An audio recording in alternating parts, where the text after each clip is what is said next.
Hello, my name is Demore Lachetti. I am a current student at UNC Charlotte, and I've been an avid gamer since I can remember. Oh, we meet again.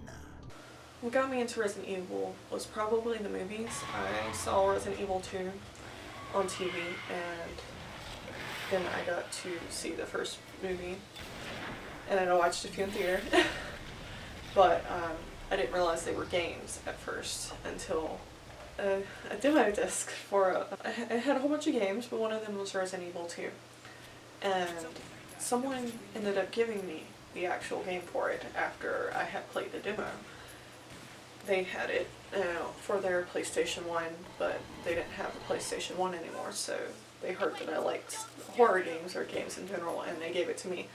And then I finished it 5 times. And I've been playing Resident Evil ever since.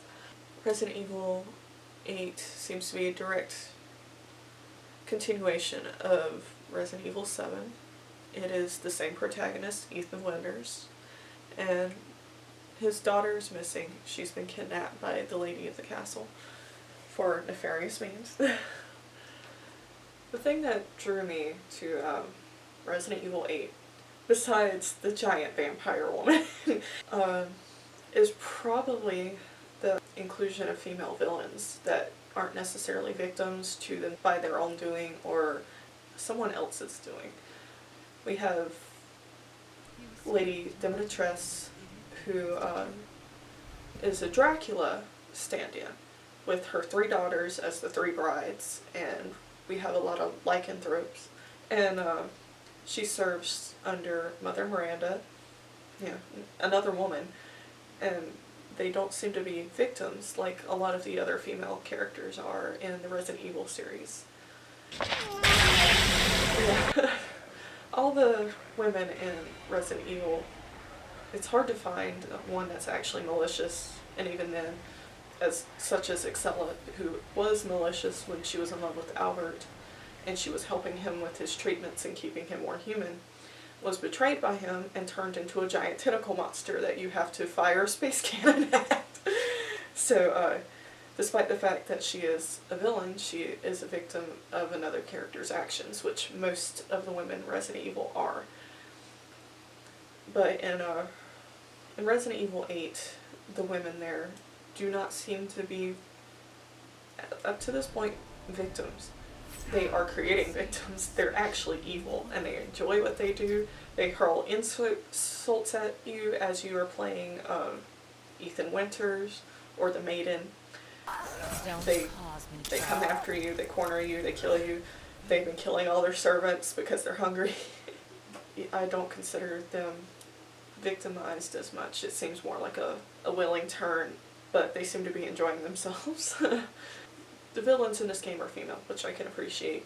It's a nice change from the male villains that we normally get.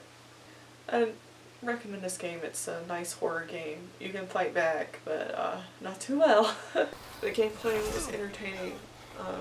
It was balanced even in easy mode. You are not overly powerful or anything. It's just, they probably die a little faster than they will in the other modes. Don't take as much damage. They still take a lot of bullets though.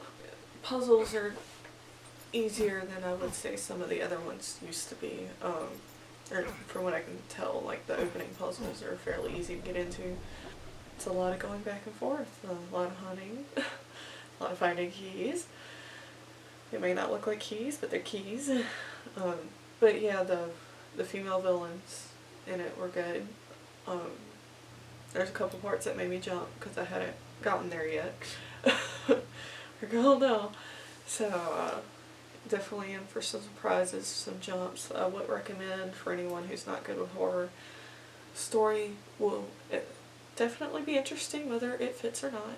And I would highly recommend this game for after finals relaxation or to scare yourself in the middle of the night when all the lights are off.